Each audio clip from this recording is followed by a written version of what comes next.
आपण लोकशाहीतील अशा दोन पद्धतींबद्दल जाणून घेणार आहोत। एक म्हणजे संसदीय शासन पद्धती व दुसरी म्हणजे अध्यक्षीय शासन पद्धती।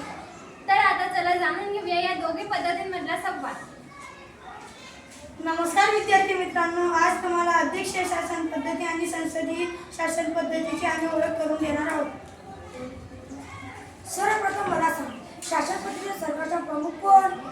संसदीय शासन पद्धतीत पंतप्रधान हे सरकारचे प्रमुख असतात। तसेच राष्ट्रपती हे राष्ट्रप्रमुख असतात, म्हणजेच राष्ट्रप्रमुख आणि सरकार प्रमुख हे पदे वेगवेगळी असतात। छान, पण अध्यक्षीय शासन पद्धतीत राष्ट्राध्यक्ष हेच राष्ट्रप्रमुख आणि सरकार प्रमुख असतात। म्हणजे दोन्ही जबाबदाऱ्या एकाच व्यक्तीकडे असतात का? होय, त्यामुळे निर्णय घेण्याची प्रक्रिया अधिक थेट असते। आमच्या शासन पद्धतीत मंत्रिमंडळात संसद जबाबदार असते। जर बहुमताचा पाठिंबा मिळाला नाही तर सरकारला पद सोडावे लागू शकते। परंतु अध्यक्षीय शासन पद्धतीमध्ये राष्ट्राध्यक्षांचा कार्यकाळ निश्चित असतो, म्हणजे बहुमत गमावण्याची अट नसते। बरोबर, राष्ट्राध्यक्ष ठराविक कालावधीपर्यंत पदावर राहतात आणि संसदीय शासन पद्धतीतून कार्यकारी संसदेतून निर्माण होतात।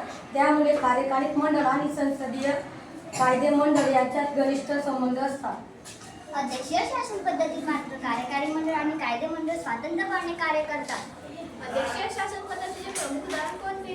अमेरिका हे अध्यक्षीय शासन पद्धतीचे उत्कृष्ट उदाहरण आहे, तर इंग्लंड, भारत यासारख्या देशांमध्ये संसदीय शासन पद्धतीचा उपयोग केला जातो। दोन्ही शासन पद्धतीचा एकच उद्देश आहे, लोकशाही टिकून राहणे।